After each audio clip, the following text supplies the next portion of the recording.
Welcome to the Regent Street Cinema. My name is Lindsay Nicholson. I'm the editor and editorial director of Good Housekeeping. And I think you are all in for a very special treat tonight. A quarter of a century ago, I was doing that thing that we all used to do back then, which was whiling away my lunch hour browsing in a bookshop. And a hardback detective fiction book by a new author was being promoted. I picked it up and read this. It was raining in Richmond on Friday, June 6th. The relentless downpour, which began at dawn, beat the lilies to naked stalks, and blacktop and sidewalks were littered with leaves. There were small rivers in the street and newborn ponds on playing fields and lawns. I went to sleep to the sound of water drumming the slate roof and was dreaming a terrible dream as night dissolved into the foggy first hours of Saturday morning. I saw a white face beyond the rain-streaked glass, a face formless and inhuman like the faces of misshapen dolls made of nylon hose. My bedroom window was dark when suddenly the face was there, an evil intelligence looking in. I woke up and started blindly into the dark. I didn't know what had awakened me until the telephone rang. I found the receiver without fumbling. Dr. Scarpetta? Yes, I reached for the lamp and switched it on. It was 2:33 a.m. My heart was drilling through my ribs. Pete Marino here. We got us one at 5602 Berkeley Avenue. Think you'd better come. Many of you might know that book. I bought the book post-mortem and read it that night in one sitting and have done so ever since with all of Patricia Cornwell's novels. Always in hardback, can never wait for the paperback to come out, and always as near publication as possible. In preparation for tonight, I've looked back over my complete set of Kay Scarpetta novels, and just, is everyone here a fan? Have we got anyone who is new to Patricia Cornwell novels? Oh, you are in for a treat, because you can start at the beginning. And those of us that have been following her all the way through, we can't go back to not knowing. So you guys who've never read her before. Anyway, so without further ado, I would like to introduce you to possibly the most successful crime novelist alive in the world today. Ladies and gentlemen, Patricia Cornwell.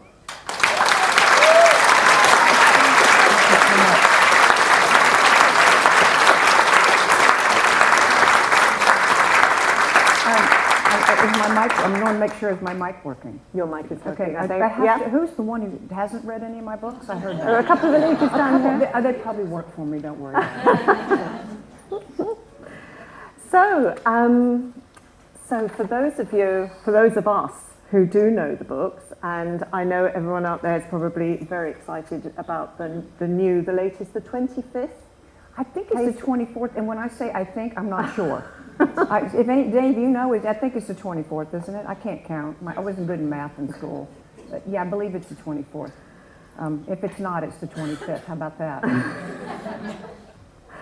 So your main protagonist is Dr. Kay Scarpetta. And as I say, when I first picked up that book 25 years ago, it was a revelation. I don't think there had been a female leading character in a crime novel before then. So tell me, I think you look like my imagination of Kay Scarpetta. How did you Don't tell her that. Do not tell her that. But, you know, it all started with my being a crime reporter. You know, we were talking a little bit backstage about how we both started in journalism, and they put me in the police beat, and that got me very interested in crime. But honestly, it didn't dawn on me that there were women out there that were much in the way of big crime busters, because everybody I interviewed, everybody I heard of, they were all males, including the medical examiners. So, but when I decided I wanted to write crime fiction, the reason I started getting interested in women who were doing unusual things out there is because there were a few. In the mid-'80s, there were just a handful of women medical examiners in the United States. And fortunately, there was one in the office where I happened to decide I wanted to try to do some research to learn about all this. And I said, wow, so there are women that do this. Well, what if I had a character who is a forensic pathologist but is a female? What would that be like? especially since so often the victims of so many of these really heinous crimes are female. And what is it like for a woman to be a practitioner in a field like that that is also so male-dominated? And because I was working in a very male-dominated one anyway, it didn't seem that abnormal for me to try to create a character like this. But another thing you and I had mentioned, were discussing a little bit a few minutes ago, is what a lot of people don't know, is when I took my very first trip to the morgue in the spring of 1984 in Richmond, Virginia, and I went in really just wanting a tour in case one of my minor characters, Scarpetta started out as a minor character, just so I could, write these scenes appropriately. But the question that changed the day is when I asked this particular medical examiner, so, okay, I see what you're doing now. Still, most of it's Greek to me, obviously, but what's ahead? What's coming? And she said the words that changed the world. The first is she talked a little bit about lasers and things like that, and I thought that was fascinating. She said, but there's this new technology called DNA. That started right here in England around that time in Leicester because of Sir Alec Jeffreys. All of you know that, right? Well, I think someone from Leicester. I don't think we did that. I mean, you guys know that, right? Yeah. Because that changed the world of crime fighting in a way that nothing ever has, and maybe never will again. But when I heard about that, I said, this is where I want to be, because it's not just about autopsying bodies, because that's going to get old after a while. I mean, honestly. It's all the proliferations in technology that grabbed me by the back of the neck. So it kind of all started here with that technology. So just to go back a bit, were you one of those little girls that was always writing stories in a notebook? Yes. I was always writing something and drawing pictures. In fact, a few of you may have gotten one of my doodles tonight. Did anybody get a doodle in their book? I bet you haven't looked. Now there'll be all this ruffling tags and distractions. Well, I did do a few at the end of the signing of all these books, so if you get one of your doodles, and you could raise your hand and stand up and say hello. It's really very rude to write in other people's books. So clearly I was not taught proper manners as a child, because I not only wrote in your book, I drew a picture in it.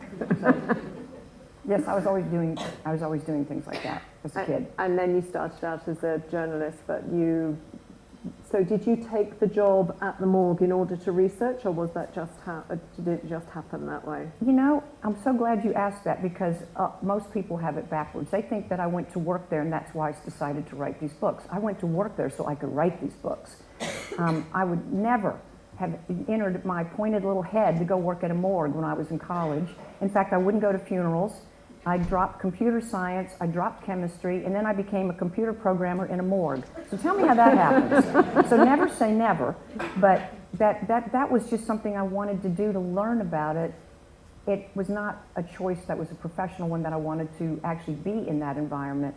Although I did explore it for a while. When I kept getting turned down, when my books kept getting rejected, I started thinking about becoming a real police officer, or just learning more about computers and just becoming a full-time, forever just doing that sort of thing. And fortunately, I got saved, because I don't think I'd have been very good at either one of those, honestly. But, when you talk about how all this starts, it's really important that people remember sometimes some special things are born out of failure, because in the early part of my career, that's what I was met with. I became a journalist because I couldn't be anything else. And the reason I say what I mean is, no, it's because I wanted to write novels, and I wrote my first one in college, and someone said, if you want to get in a world where writers get paid, see if they'll get your foot in your door with journalism, because I didn't get into any graduate school I applied to. What I'm saying is, literally, that Charlotte Observer took me on by a prayer, and the only job they would give me is working as a clerk updating a TV magazine. I didn't mean to insult journalism, I'm insulting myself. And I was really bad at that, because I didn't watch TV. And I mean, not that I did anything else that was constructive, but I didn't do that either. So I was typing in the blurbs, okay? So now if you don't watch the shows, and if you never watch professional sports, and you don't know that there's a difference between, let's say, the Premier League and a different one, and you have the wrong teams playing each other, can you imagine the anger? Yeah, the phone's ringing off the hook in the newsroom with little old me. I didn't know. And I would somehow do such bad typos that even the copy desk now and then couldn't catch them all. And the worst one, you've heard the cartoon Daffy Duck, right?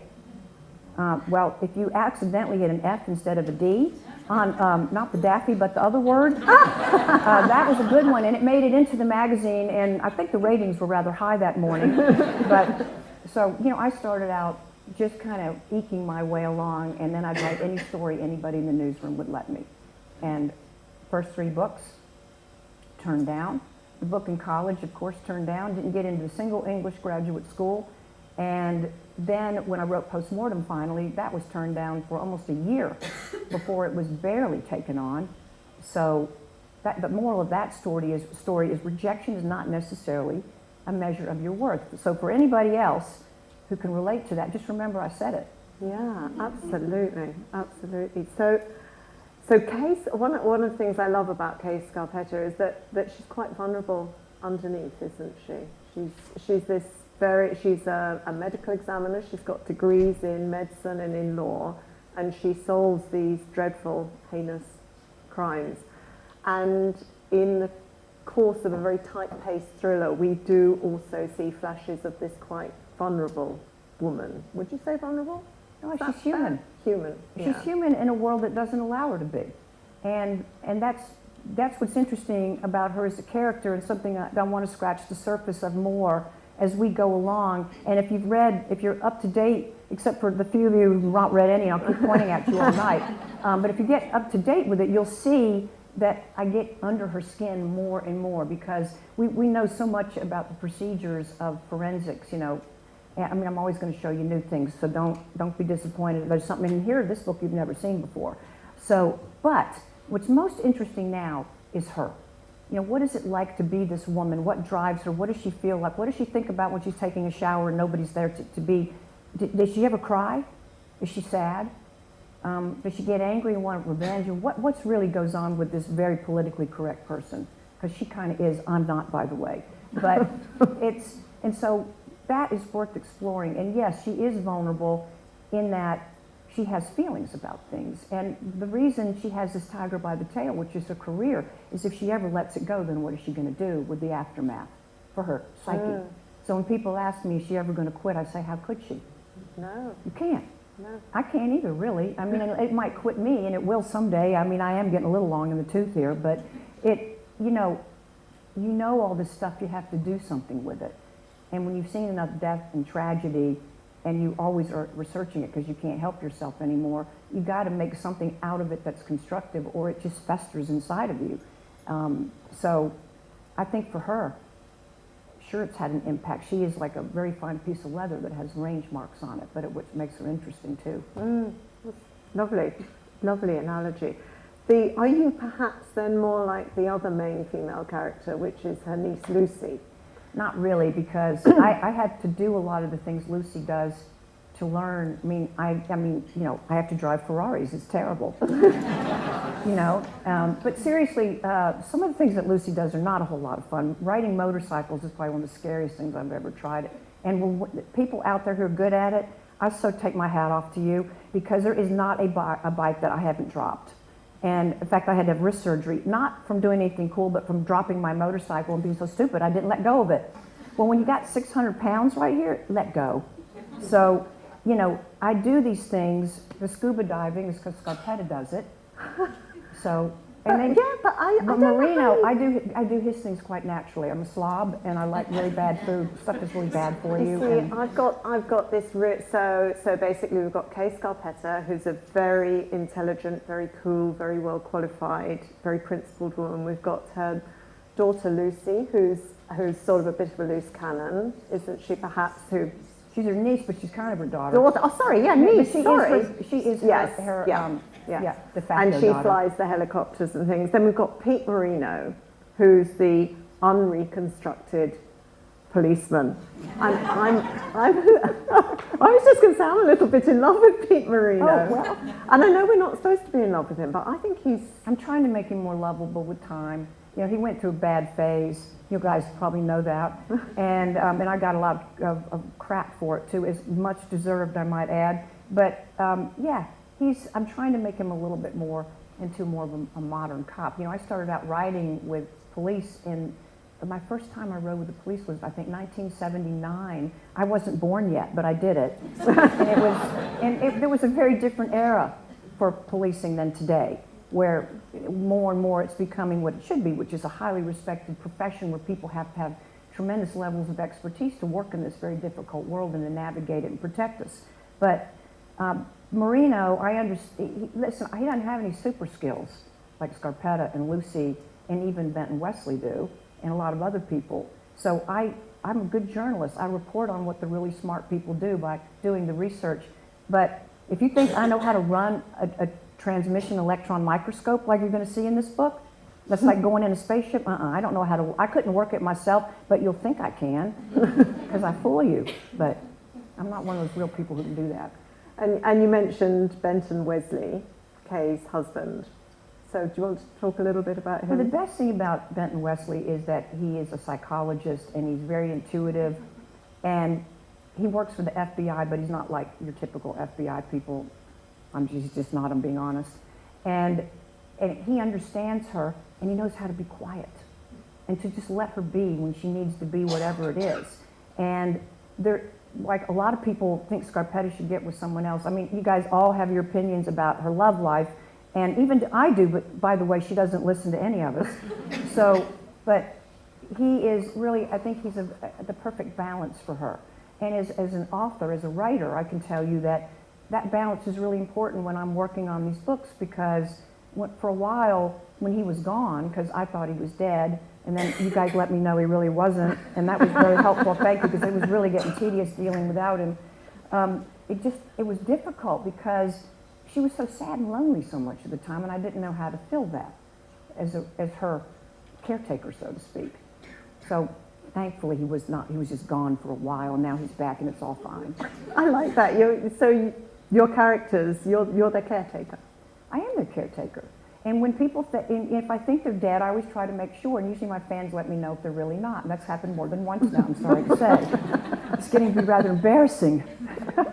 Because what they're really saying is, Cornwell, make a decent decision for once so we don't have to keep coming up behind you and cleaning up your messes. So what about the villains then? So where do they come from in your head? What's going on there? There must be some very little wicked part of my heart somewhere. I don't know. I think we all can imagine evil people.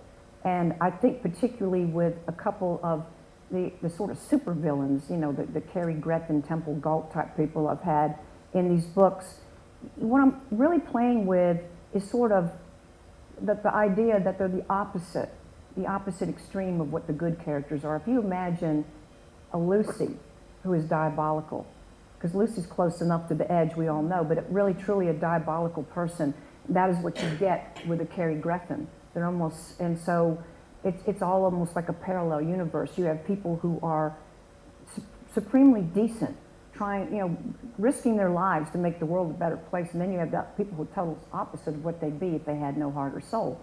And so that it's not that hard to imagine, but I don't do a huge amount of research on it. I mean, I know enough from dealing with real cases, and I have an imagination but I don't really like spending a huge amount of time with the bad ones. I did it for a while, and it was really upsetting, and I stopped it. That's why I quit. One of the main reasons I stopped writing third-person point of view. Yeah, because you started first person, then you went into third person, which allowed you to be more in the heads of the bad guys. But that's not why I did it. You know why I did it? I did it because I did the Jack the Ripper book, and I was being an omniscient narrator. Not telling the whole point, just telling you the story. Yeah. And I loved the freedom of that, because I could show you things happening in other areas or whatever. And I thought maybe that would be a good thing to do with Scarpetta, be more like a movie.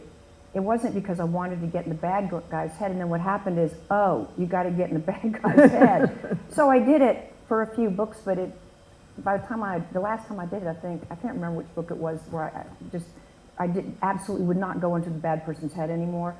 I just couldn't do it. I don't like it, and I don't really care to do that again if I can help it.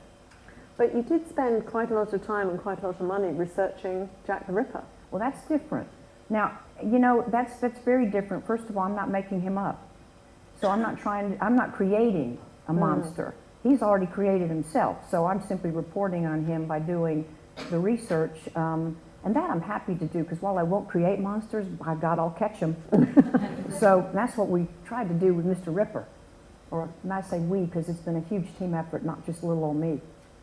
Do you feel done with that, or are you still kind of? Oh no! No, Let the no, games no. begin. No, I'm just. Oh no! I'm so far from done with that. There's my new book about it's coming out in January, and just in case you doubt, if you wonder if I doubt my theory, so here's the new title: Ripper: The Secret Life of Walter Sicker. Do I doubt my theory? No, I don't think so. So, if you want to be offended the first time, now I'm really going to offend you. I have lots of ways I'm going to offend you about Jack the Ripper because I'm more convinced now than I ever was. And there's a lot of new research in it. Does that mean that you'll get to spend more time in London? I certainly hope so. I love it here. I think it probably is, when I travel, it is my favorite city in the world of any place I go when I go abroad. And I always want to thank all of you. Been so wonderful to me my whole career. You gave me my best and greatest book awards that I needed so badly at the time. I'm not saying I still don't need them. I need them desperately, but I really needed them when I was getting started. And I've always been treated so well over here, even when you've gotten mad at me about Jack the Ripper. And frankly, some of it was deserved. This book is the one I should have written. And that is really how I put it. It's a remake, and I know we're not here to talk about that tonight, because there is this other thing I've been working on. But just so you know, I say with all humility that some of the errors were my own, and I just wish I had been a little more mature and spent more time on it. And now I've done it the right way. It took me a while, but I hope you enjoy that book too. We'll certainly look out for it. But your output is prodigious. I mean, a book a year, easily, at least more than a book a year. It's an average a book a year, and not always a Scarpetta year, but usually at least a book a year. For sure, we have the Ripper book coming out next year, so I try to have something, and I'm also spreading my wings a little bit. I've been dabbling with some television projects, so there may be a few surprises ahead. I can't tell you yet, but I think they might be really fun. The movie, I think, is getting closer. Yeah, why no movie? I mean, everyone here, except for people who haven't read the books yet, who must be interested, otherwise they wouldn't be here. We'd all go and see it. Okay, so if we really believed in Spooky Land, I would say it's Scarpetta's fault. I think she was the runaway bride, and she'd let me go ahead and make these deals in Hollywood, and then you hear the horse riding away with her on it. Sorry, changed my mind. Once again. The Scarpetta series was first optioned in 1989. Can you believe that? And it has been optioned almost nonstop while everything else was being made that eventually made the procedural forensic thing not original anymore. So then you have to figure out what do you do with this character when you've had shows like CSI and everything else. So it's a different approach had to be taken, and that's what's been underway. And I actually think a better one, because I think most of the fans would much prefer, yes, a good scare and a good story, obviously, but something that really focuses on the characters. Yes. Very character driven, because that really is the best part of the series, and it certainly is for me as the writer, is the characters. But not to also mention that the fact that before Scarpetta, there were no series like CSI. You really were first to do that forensic, and of course now colleges all around the country are full of people doing forensic science and so on. Forensic science has just exploded, really, hasn't it, in the last quarter of a century? Well, it's a funny thing about that, and I don't know if this is actually true here, but back home in the U.S., I have actually seen things kind of going full circle, where it started out, where really we're just coming, into a world of DNA and modern crime solving, and lots more people going into it, and more forensic pathologists and higher standards, and now at least in the United States, we've gotten around where we only have half as many medical examiners as we need. There's not much in the way of funding. A lot of this, I think, is really stalled, and there's not been the training to go along with what good does it do if you buy someone a scanning electron microscope in a lab and nobody knows how to use it? What good does it do to give someone a large bore CT scanner to do three-dimensional CT scans in a morgue if you have nobody that knows how to use it? So it's something that we need to keep drawing attention to, because a lot of the problems, particularly I think that we're seeing in the States, and I know people over here have been seeing it a lot, even when the police have made mistakes. I'm not saying they always have, because there's two sides to every story, but even when they do, so often it's because there's not appropriate training. I don't think most of these people get up in the morning saying, I want to go do something horrible today. There may be a few, but certainly not all. And it's for all of us. We need to work on that. And one of the ways in your books you're very conscious of how mistakes and how miscarriages of justice happen is through things being reported on the internet and on social media and so on. It seems to me that, well, Scarpetta has quite a negative view of the internet. How are you? Is that you? Is that her? No, it's not really that she has a negative view of the internet. She understands the capabilities, and it's brought her a whole new world of trouble. And she would not do social media. Now, she does have a Twitter site, Dr. Kay Scarpetta, but she did not create it. If she answers you, don't trust that it's really her. Just a little hint. But she truly, as a professional, she would not do that. What she would do, and does do, is she would monitor sites for news updates, the same thing most of us do, but she would probably not ever really engage in anything because in her line of work, it's not a social profession, and she's not going to answer questions. So, how long would it take for somebody to be stiff after you killed them, like 4 hours? What would it look like the would-be murderer is tweeting to her? Just to make sure he gets it right so he can trick her when he does it, right? So it's not that she has a negative view, it's just not appropriate for most of what she does. But the internet whiz is, of course, Lucy. That's right, but even she in chaos gets outsmarted. I mean, to the point that even Lucy gets stumped by what's going on, and that is not good for Lucy. She's not very happy when she can't figure something out. I bet you're not surprised to hear that. We have to be so careful, don't we, not to give away any plot spoilers. And I have to say, I finished reading Chaos a couple of nights ago, and I thought, oh no, how am I going to get through an hour of talking about this book without saying anything? So, and if I look like saying something, just shriek or well, something. Let me just tell you, I'll give you a couple hints that you can't give them, but I can give you, because I'll be, I can go you right to the edge and then pull back, okay? So I don't tell you too much. But a few little things. First of all, you're going to see a type of technology that you've never seen before, and she's going to find something that you've never seen before, and you've certainly never seen it used as a weapon before. So just have that to look forward to. And so about as high-tech as it gets, and also there's going to be something very dramatic that happens that is about as low-tech as it gets. I mean, so low-tech that you're going to go, what? And you might laugh and you might cry. You'll have to let me know which you do. And there is a shocker at the end that I am willing to bet you a large amount of money you are never going to guess up front, and when you get there, you will truly be shocked. You know what I mean? I know, and I'm like, don't say that. We have this thing here where we wonder what's next because it's going to have huge implications. So that's all I'm going to tell you. You do know how to build suspense, don't you?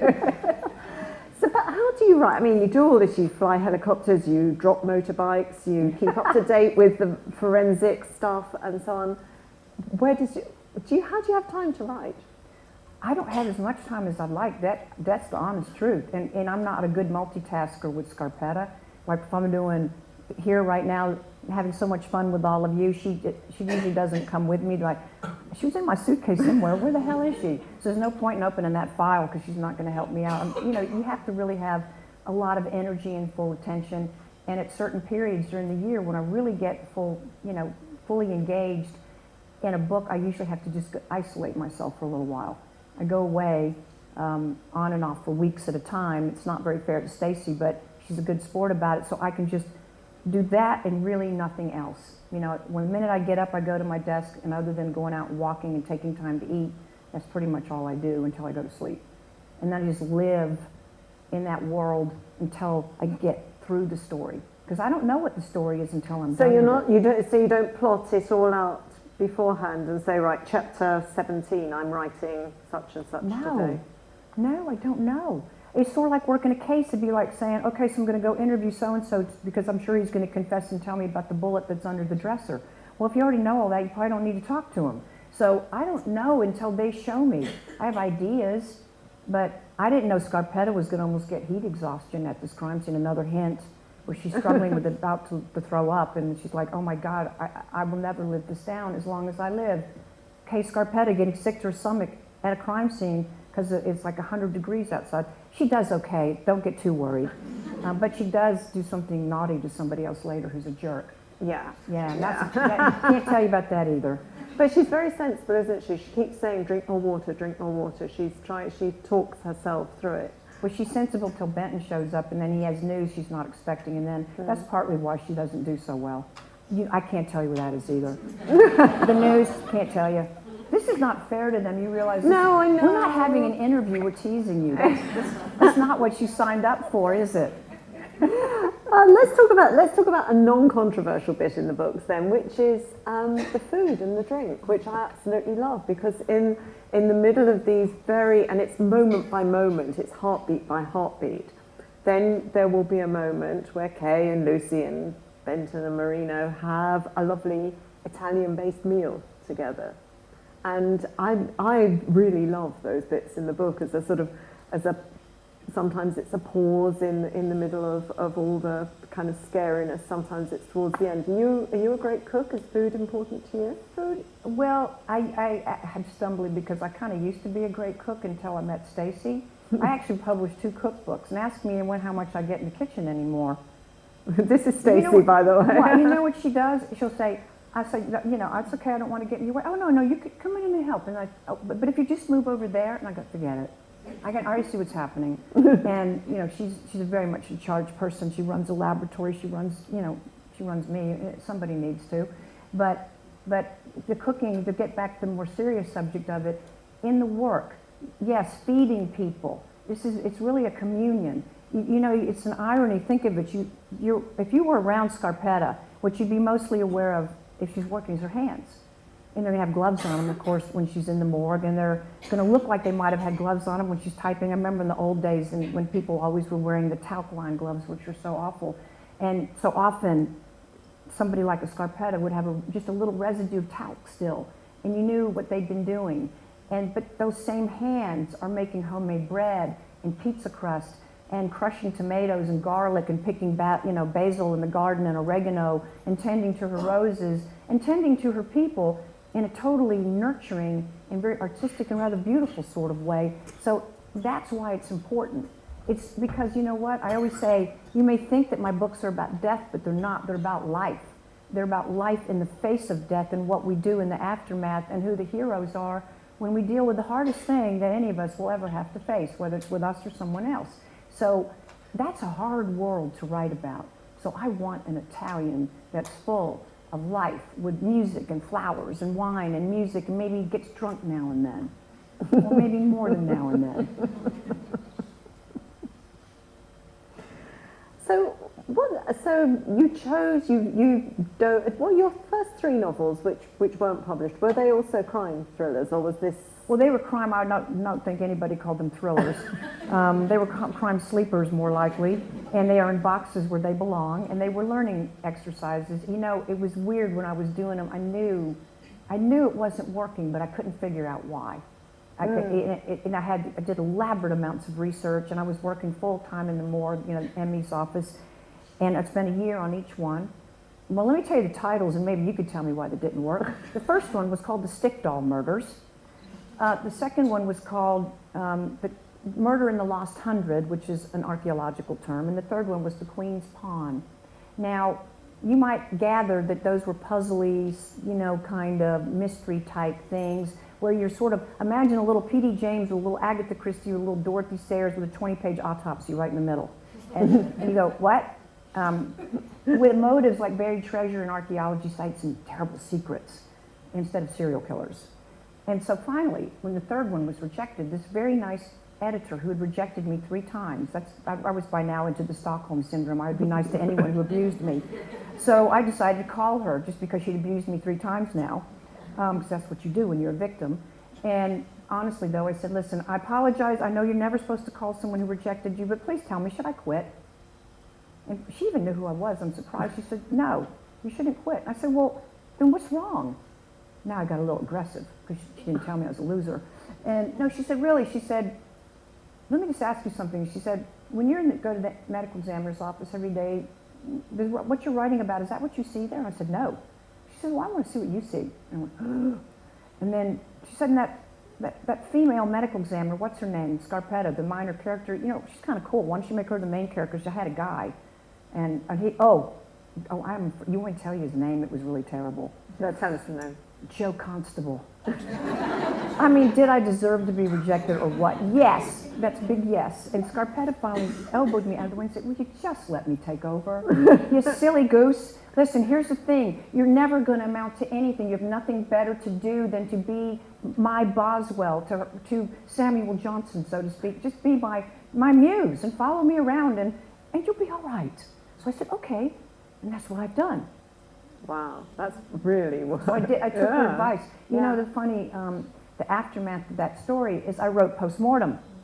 I said, oh dear God, I'm going to write about what I see. And then we started having these serial murders in Virginia, in Richmond, and that's what inspired those horrible cases in postmortem. But then, you know, so I did that, and I sent it back to her.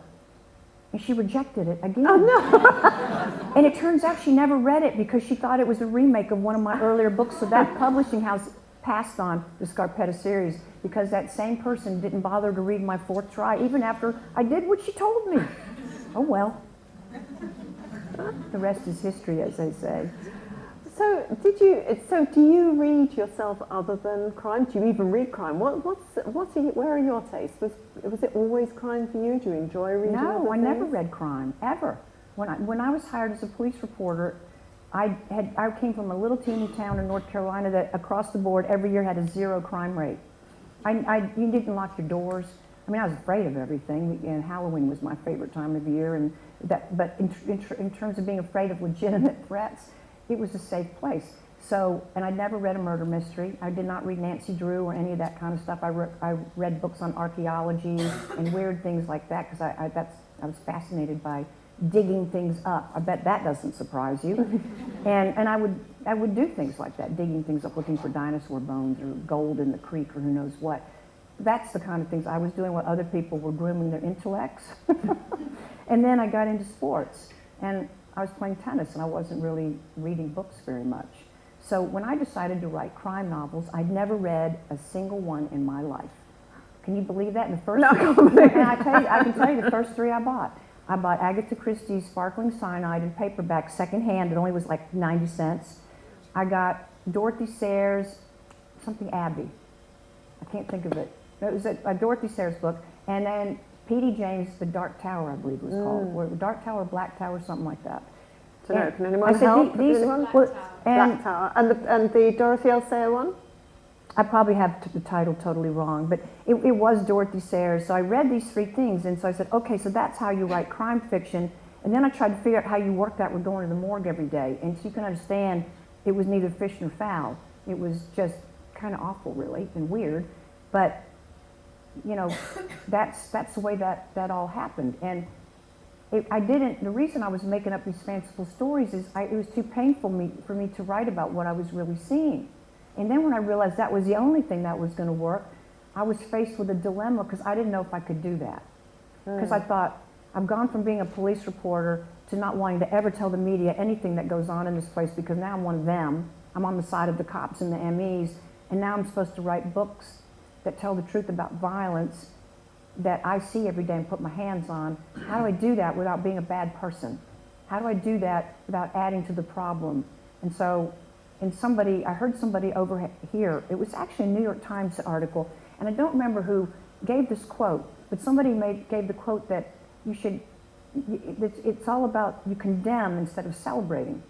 So if I could write crime novels that condemn this sort of thing as opposed to celebrating it without being didactic and preachy, then okay, I could get away with that. But then I said, okay, but here's the rule, Patricia Cornwell. If you're going to write about what you really see and do it through the minds of Scarpetta, then you're going to have to make it hard and graphic and real, or you're not giving the victims the respect they deserve, because this is not a mystery and it's not cute and it's not pretty. It's awful. And if you're going to make Scarpetta be who she is, you have to show it, you know, what she deals with. But as long as she's there, you don't lose the humanity of it.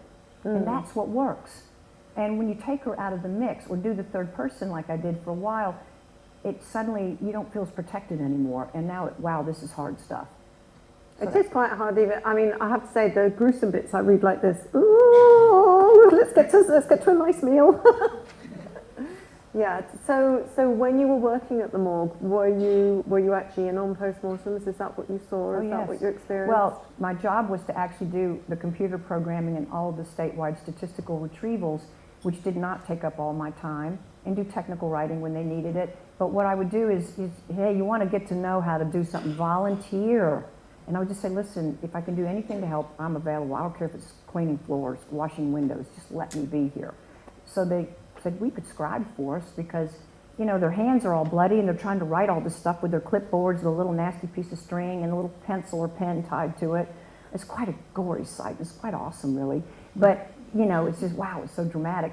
And so I was the clean hands person, so I would scribe everything. I'd take notes for them. And did you ever faint? Or? No. No? And if they wanted me to hand me a brain and put it in scale, I'd do it, or I would hang up the bloody clothes. I would do count the pills that came in. I did very important jobs, in other words, and it was just the best experience I could have ever had. They wouldn't let anybody do that today. Back in the day when I first went down there weren't people knocking on the door saying, can I come in? I might have been the first one.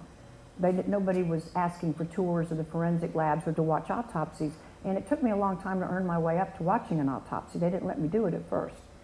The medical examiner said, here's the thing. If you become maybe a volunteer police officer, then maybe I could let you in here and I could justify your existence. So I went away, and a month later I walked into the office and I was wearing a uniform. I said, can it now? Well, then you need to watch some videos in the library. And so I did. Okay, finally she had to let me. And so I did. I saw my first animal autopsy in 1985. And so you were straight. Do you think there's anything in your background growing up that gave you this? So you hadn't read crime novels, but is there some kind of, because one of the things I always think about crime novels is that it's trying to make sense of something, trying to put right a wrong, and that's why they're very satisfying at the end, because usually you're right. So is there something that perhaps you've been trying to put right? Oh, I think that from the time I was very little, I was trying to fix things because things were so broken in my home. And, you know, from the time I can remember, you know, I can remember my mother crying or being in the bedroom with the door shut, and because things were so bad with my father, the two of them, just as a little kid in Miami. And, you know, and then because he left and my mother wasn't well, and literally us kids, you know, we kids, excuse me, we were literally out on the streets. I mean, one day my 3-year-old brother a lady came in her, she heard someone banging on the piano in her house, and she walked in, here's this little kid banging on her piano. She'd never seen him before in her life. Here's my little brother who's just wandered out of the house. And so it's a wonder we all didn't die, to be honest with you, back especially in Miami. And so I think without really being aware of it, I was programmed at a very early age to look at things that were dangerous and that weren't working right and that could cause trouble or that might hurt my mother or make her cry again. And I was always trying to find ways to fix things and to take away the fear. So, you know, if there was something in the basement that was scary, then I was going to have to go down there and figure that out because I couldn't let it just, I couldn't rest without doing that. So, I don't know, all of that somehow must play into what I do today. Plus that, my dad was an appellate specialist, so he, you know, dissected the law. Always going for the finest little points. See, I've got a scalpel in my imagination. But I think it's some of this genetic stuff, the way my mind works too, is I'm so interested in detail, and I always wonder how everything works and why, trying to figure it out. And make it better. And always want to make it better. That's a good moment to ask if we've got any questions from the audience. And we've got two lovely people here with roving mics. So if you put your hand up, they will come and find you.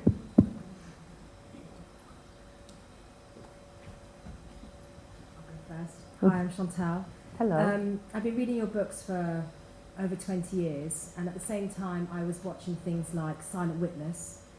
So the lead in Silent Witness at the time was Amanda Burton, and she was always my vision of Kay Scarpetta.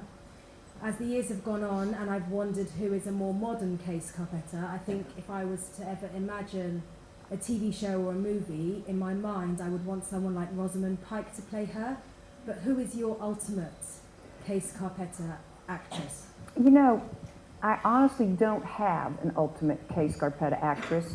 I think a lot of people know in the very beginning of my career, right after Silence of the Lambs, you know, all my fans and I thought that Jodie Foster would be the best Scarpetta, but that was a long time ago.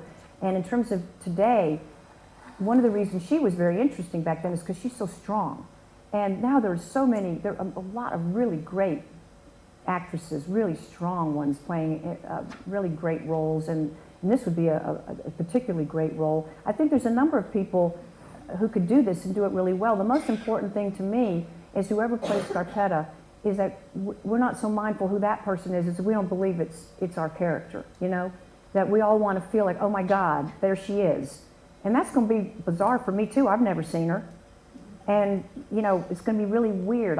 My image of Scarpetta is I always see her walking down the hall and I see just the back of her lab coat and sort of her hair. And I never, oh, rats. She just got away. She went around the corner again, rats. So I don't really know who she is that way. And so I think there's a lot of people. They do a great job. I'll say that's perfect. Who else? Anybody else have any candidates in mind? Who do you want to see play Scarpetta? Any, toss out some names. Well, I guess we don't have any. I heard Angelina Jolie was interested. Yes, but well, now you see, I knew you are the sort of you're kind that stirs the pot. I knew it. I knew it. Amazing actress, but not right one. Listen, okay, that was in 2009. That was a long time ago that news came out. I met with her in 2009, and we're what now? We're close to 2017. I don't think it's I think we should all look for a new day. Let me just put it that way, okay? I think it's up for grabs. How about that? You want any other hints? Okay, do you want me to just come out and say it? No, I won't. I don't know who it's going to be, but I don't think it's going to be anybody we thought it's going to be. How's that? Is that clear enough? Okay.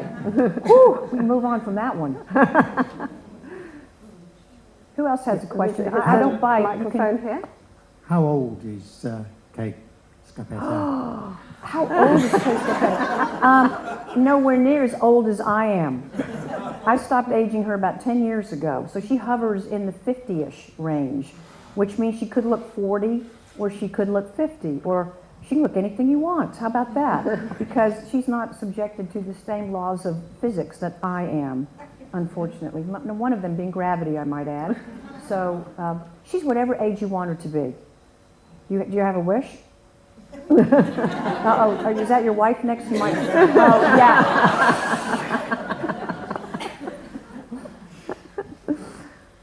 Who else? Hello, hi. I've read all your books, and I feel like you talk about how you don't like being in the head of the bad guy and it puts you like in a bad place, but I also feel like when you talk about working in the morgue, that really deep down you kind of enjoy it. Not being looking at obviously death is a terrible thing, but obviously all the complex things that go with it. And you talked, I read that you visited the actual body farm, and obviously you do a lot of thorough research. I mean, how did you feel about visiting places like that, and obviously being in the morgue so much and being around death so much? Deep down, do you really you find it fascinating and enjoyable in a way? Well, not really. Enjoyable, but not in the real meaning of the word enjoy. This is going to sound really weird to say. When I have been in morgues, and I'm talking about all around the world. I mean, I've been in the morgue in South Africa, I've been in the morgue in Argentina, I've been in all kinds of places, in Europe and even one in Poland. And I mean, kinds of places where literally you walk in and they'll have the heads of criminals that are in glass boxes of formalin greeting you at the door. I've been in plague pits. I get to tour the nicest places when I travel. And it's a privilege because I am being allowed to look at something. I never forget these are people. They're human beings. And if I'm looking at, the bones of someone who lived hundreds of years ago, that was someone walking around and who felt most of the same things we do. And so I never forget the privilege of getting to see someone who's donated their body to the body farm, or the privilege of getting to watch experts make the dead speak. Because what you're really seeing is a language. It's like hieroglyphics that you're trying to interpret what this body's trying to tell you in its own very difficult way with what little time it has left as the evidence is deteriorating right before your eyes. So I look at it like that, but in terms of enjoy, it's extremely difficult. It's an unbelievable assault to your senses. And when I leave the morgue, if I've been there the better part of a morning, because they go around and tell you the cases, And it's making the rounds of your patients. Well, honey, this ain't Grey's Anatomy, you know? And I remember faces to this day, and I always go away just absolutely exhausted. And the reason I say that rather adamantly, I wouldn't want anyone to ever think that I think it's entertaining other people's, you know, tragedies, but that doesn't mean I don't find them unbelievably interesting. Do you see the difference? But it's hard for me too. I'm a really sensitive person, and I feel, particularly the people left behind. When you talk about postmortems, and I remember those serial murders in Virginia, in Richmond, and I was working at the medical examiner's office at the time, and one of the things I'll never forget was one of the victims was a high school student, an Asian, like a girl in high school, straight A student, was sleeping in her own bedroom, and the killer came into the window. Her parents are in the house asleep. He was stalking, and raped and murdered her. And the next morning, her bedroom door was locked, and her parents had moved the family from Vietnam. Excuse me, they were Vietnamese, because they thought it'd be safe. So they're trying the door in the morning, and they can't get it open. What's happened here? And I still remember her name to this day, Diane Cho. And they finally got in, and here's her daughter with duct tape and bound up and strangled to death in bed. And so after that, I'm at the morgue. I'm driving to work one day, and I see her parents in a car. And I see the faces of these two people looking out the window at that building and going round and round it. And you know they're trying to understand what's being done to their daughter and why she's there. Now, I am privileged to have seen something like that because it makes Scarpetta's world so real to me, and it makes me better at what I do. But if you think I'll ever forget the look on their faces, so no, it's not fun, but I am so privileged that the universe has felt it's okay to share these great sorrows with me, and maybe I can do something about it in my work. Wow. Oh, anyway, anybody else have a question? You didn't expect a sermon, I'm sorry. We'll get the microphone down here in a minute. Sorry, I just want to ask, would there ever be a possibility of having a Scarpetta book based in London where she consults with the Met Police? You know, it's funny you would say that, because I was actually just talking to someone earlier today, because I love it here so much, and saying I never get to stay here very long. I'm sort of in and out, and I have great respect for that the way things work over here, and I may know a little bit about it, but nowhere near as much as I would need to. But I was just saying, you know, sometime that would be fun to come stay here a little while, and maybe have her come over and work on something with your smart people. So I'll talk to her about it. I think she's game. All right. Writers always get asked, where do you get your ideas from? And I always think that's quite a big and difficult and ranging question to ask a writer. But I'm more interested in sort of, there's usually an idea that sort of triggers something, or something happens that triggers sort of almost the opening of a door into a story, and you think, I can work with that. And I wonder how that sort of process works for you. Well, where I get my inspiration is simply by going out and doing the various sorts of research that I was just saying. And for example, to go back to the whole notion of postmortem, a book where I can talk about, to a certain extent without giving too much away as opposed to the new one, but the inspiration for that, for those types of crimes, is when the real thing started happening in Richmond when I was working at the Emmy's office. And by the time there were 5 victims, and the city was absolutely terrorized. I mean, they ran out of locks and guns and everything. I bought my first gun at that time. I was terrified too. And, you know, but what went through my mind was not so much those particular crimes as I said, what would Scarpetta do if this were her city and this were happening? That's what I asked myself. And that's how Postmortem was born. Is I simply said, let's put her in something this awful, because I was in the midst of something similar to that. And even one of the detectives who was involved, who was a friend of mine, I had ridden with him for years. He committed suicide during all of it. I'm driving to work in the morning in my old beat-up Honda, listening to the radio news and the announcement about this detective who shot himself the night before. And so he's waiting for me when I get to the morgue in the morning. And I went into the x-ray room and shut the door to say goodbye to him and asked him why on earth. I said, God damn it, why did you do this? And so the reality of all of it what it did is that's where I got the grist for my mill. Because I said, what is she going to do if all this is happening around her and she's an outsider from Florida who's just taken over an office like this? And that's where and that's what started it. And so that's what I do with every book. I go, what if this were happening, what would she do? Did it feel different then from the three sort of Dorothy L. Sayre, Agatha Christie ones you tried? Did it feel different right from the start? Oh, it couldn't have felt more different. It was so hard to start that book because I had to do something I'd never done before. I had to have my imagination. I had to invite it into the room. And I'd never invited my imagination into the room when I was doing this research because I didn't want it to be infected by these images and these sights and these smells and these horror stories. But then I had to. And so I struggled with that for a while. And I also struggled with, how do I tell the story? And do I tell it in her voice? Do I make her the main character? Am I smart enough to walk in this lady's shoes? How am I going to do that? I don't know how to hold a scalpel. I said, we got a lot of work ahead of you, girl, but let's go. This lady here. Hi. Two things. One, I like that Scarpetta's got so much compassion and respect for the dead. That is just so nice to read. But secondly, when you killed off Benton, I tell you, it was heartbreaking. Absolutely heartbreaking. I nearly didn't forgive you, you know. And even though I reread it, I still everything. get, you know, even though, as we all reread the books, you know, I still, it was awful. It was awful. And see, I didn't know either that Benton didn't die. You have to understand, I'm victimized the same way you are. I just know what they tell me. And so I was none the wiser because Scarpetta gave me the bad news, right? You should get mad at her. Because honestly, as smart as she is, don't you think she should have figured it out before I did? I do, I mean, honestly. But so that was not a good move, okay? That was a bad literary thing, except that it, you know, it gave my fans a chance to be more interactive. So that was the good news. And they have not stopped, I might add. So, but, you know, that's part of the fun of what I do. I love that you all have your ideas about it, and you've really straightened me and put a knot in my tail now and then. I don't want to read any more of those books if there's no cooking in them. Demanding lot you are. I mean, so now, even if she doesn't have time to cook, I have to put food in there somewhere. It's like it's in an unwritten contract I have with my fans.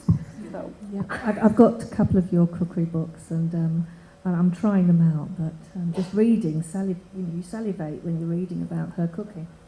Well, you wouldn't salivate if you went in the morgue very often, because I have lost my appetite for quite a number of foods that I will not tell you about, because especially in this country, you lose them in, you know, you eat some weird things over here, let's be honest. I went through a cafeteria line when I was a summer student at Oxford. Now, don't let that make you think I studied just because I went there. I spent a lot of time drinking Harp's lager and smoking Dunhill cigarettes. Because that was what you do if you want to become British, right? That's a British scholar. So I just went across to the pub every day.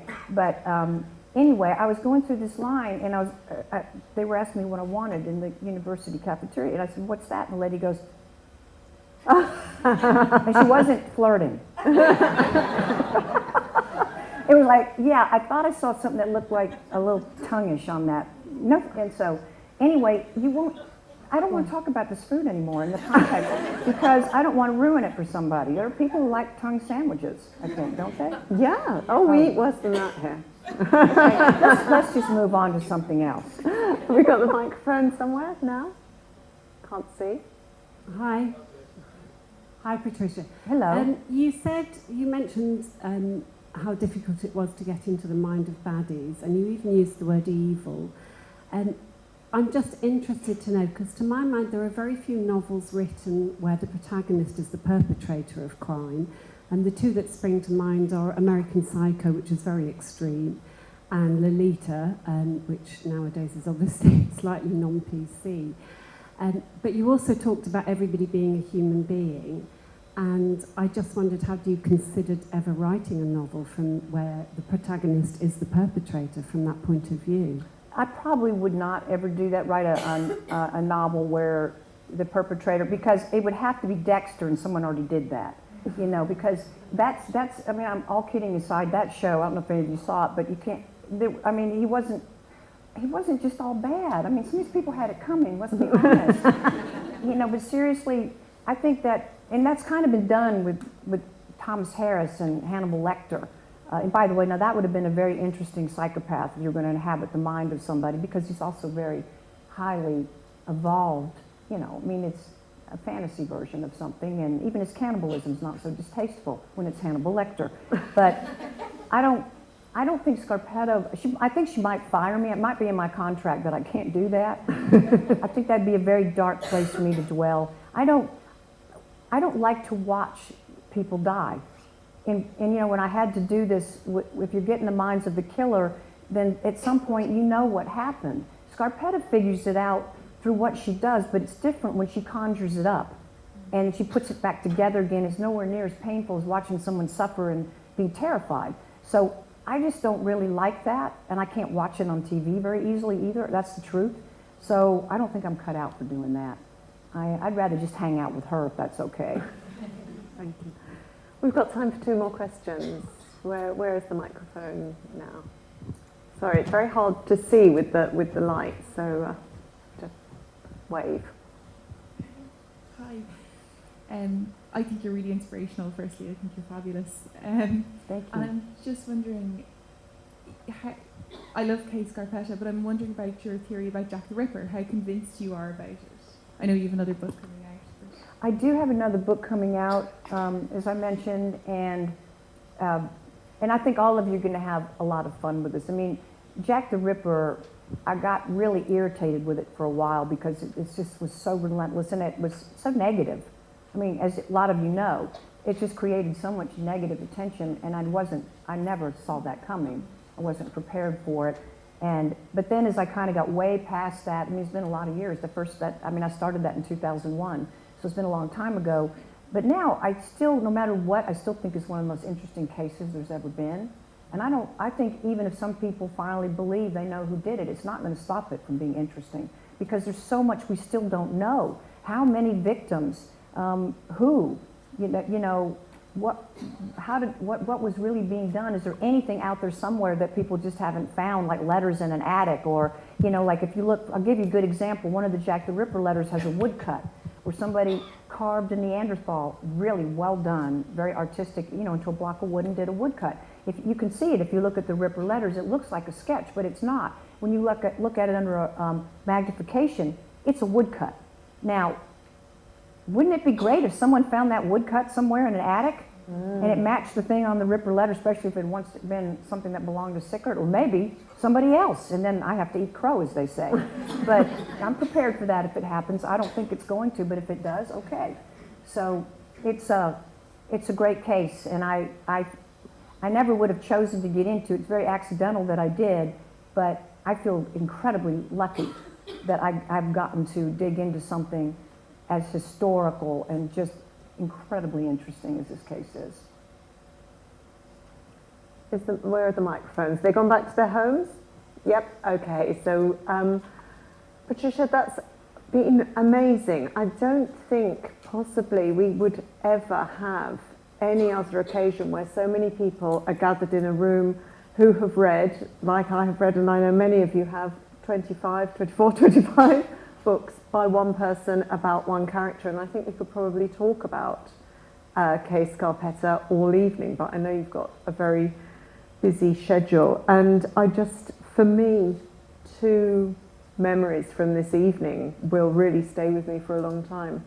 One is your very moving honouring of Diane Cho, and I think that everyone here in this room, absolutely was with you, and very grateful to you for sharing that. And the other is your vision of Kay Scarpetta walking down the corridor and just the back of the lab coat and the blonde hair and so on. And I think we wish you well in your trying to catch up with her and find out what she's doing next. I'd like to ask the audience a question if I can. I have 2 questions for you. First of all, how many of you are on any social media that has to do with me? Any of my Twitter or Facebook friends? Because I want to say, you're in my publishing house. You don't, Julia, keep your hand down. Behave yourself. She's just trying to, rack up the numbers. I know what she's up to. Hello and big hugs to all of you. Thank you for going to the trouble to come here tonight. And the second question, how many of you are either aspiring writers or are writers? We're interested in writing. Very good. Well, I'm going to give you a little word of advice. Inhabit a character that you wish was your friend. And see, Scarpetta that's who I would have wanted as my friend when I was a little kid. If she were a next door neighbor, I'd been rapping on her door all the time with, you want some more cookies? Because please, will you take care of me, help? So, because that's the great thing about art. You can create things that keep you company. And you can inhabit these people and have powers that you never had before. So don't give up and do it. It's a great thing to do. Oh, I read, doing some research for this, I read that at your first ever book signing, held during a lunch break from the morgue, you sold precisely 0 copies of Postmortem. And there was just one question, which was a woman who asked ways she could find the cookery books. Oh, God. I'm telling you, this is the true story. This is a funny little anecdote, because this would have been 1990, I think January of 1990. I'm sitting at my desk in my cinder block office. There's no windows, there's just this door. I face a putrid green cinder block. Well, of course they paint it green. Why? And when the door opens, of course, the elevator door is right across the hall, so whenever the elevator opens, I get all the lovely odors coming up from the morgue. So I always had air freshener right inside my office. So I'm just minding my own business, getting ready for my lunch break, take off my little lab coat, hanging on the back of the door, put on my little overcoat, go walk down to downtown Richmond, go to the Cokesbury bookstore, because I have this book signing, ladies and gentlemen. I'm very important. And I walk in, and there they are all set up, and there's my little table and a chair, and I go sit, and there's these mountains of Postmortem. I can still see them. And I sit, and I sit, and I sit. It was worse than going to the high school prom, ladies and gentlemen. And I sit. Then finally, this one lady starts walking towards me, and it was like, you just think of the music of Jaws. She's coming closer and closer, and my heart is palpitating. She's going to pick up the book and buy it, and I'm going to sign it and take 15 minutes writing my name. Could you please tell me where the cookbooks are? Yeah, I didn't even know the answer to that either. So it was a total failure. And what was worse is the only way the guy would do a window display is if I gave him my 1 carton of free books, which I did. And and those are worth a lot of money today. And I gave him 20 first editions of Postmortem to put in his window, and he just never remembered to give them back. This was the same bookstore owner who read Postmortem and changed her gender to male, because he found it so disturbing that she was a woman. He literally went through and changed all the she's to he. And I said, and how'd that work? He said, not very well. So, ladies and gentlemen, Patricia Cornwell. Thank you very much.